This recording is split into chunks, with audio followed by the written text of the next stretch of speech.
Hello guys, ang magandang araw. Ako nga pala si Ernelindo o mas kilala akong tawagin Totoy. So ngayon, for today's video guys, samahan nyo ako magbaklas ng speedometer guys dahil kinalawang na siya at naputol na yung kable niya. Yan, so samahan nyo akong tagkalin to, yung pinakang thread niya sa medyo nahirapan ako dito sa gawa ng plies yung ginamit ko. Dapat long nose ang gamitin dito para mas magandang pang-ikot talaga pag long nose. Pero pag plies talaga punggol hindi basta-basta para mahirap.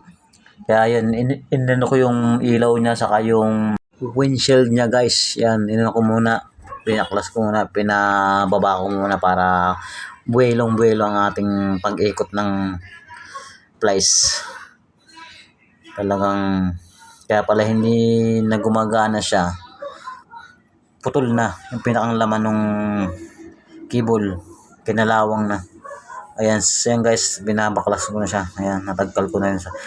Kahit pa paano ay nakuha natin sa tiyaga. Natagkal natin. Ayan guys. So pagtanggal nito, magagamit tayo ng flat screw. Ayan. Sungkitin lang natin, diinan, natatagkal na yan guys. Ayan oh. So kinalawang muna po siya, kinalawang na yan. Putol na talaga yung pinakang dulo. Ayun guys. So yan, bili tayo ng panibago. So samahan nyo rin ako magkabit.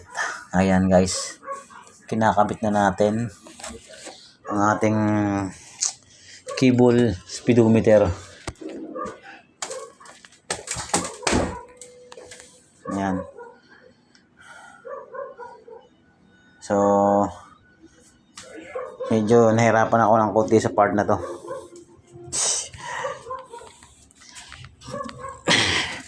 Talaga hindi ko ba to nasusubukan. Ngayon ko lang to sinubukan na gawin. So kahit pa paano naman, naging okay naman guys. Naging okay. Naikabit ko naman ang masaklap dito guys. So yung pinakang loob dito sa may pinakang taas ng speedometer, may naputol pala guys. May naputol. May natira na kable dyan sa pinakang taas na yan sa pag iniikot ko guys. Kaya pala nakabit ko nga siya, kaya pala hindi hindi nataas yung speedometer pag natakbo. Hindi na pala na umaabot dun sa part na hindi nakakapasok pala yung cable niya. Kaya dinala ko na ito sa pagawaan talaga dahil yung doon nalaman na may naputol doon sa pinakang taas, kaya yung pinakang cable niya sa taas hindi pumapasok, hindi naikot. Ayan, yan, usually nakabit ko talaga yan. Pero kung walang naputol doon guys, sigurado kabit ko yan. Pero dahil hindi ko nga kabisado pa magbaklas nun ng speedometer, kaya dinala ko na dun sa paayusan.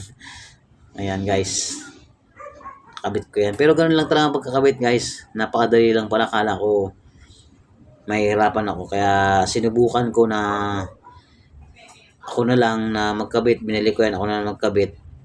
Pagkakamali lang yun nga, sa taas ng speedometer na yun na hindi ko siya nabaklas. Pero hindi ko siya sinubukan baklasin, dinala ko na sa paayusan talaga. Yun nga, doon nakita na may putol doon sa taas. Kaya yung kable niya, pinakang kable niya hindi umiikot guys, hindi nakapasok. Yung pala may barado, doon naputol.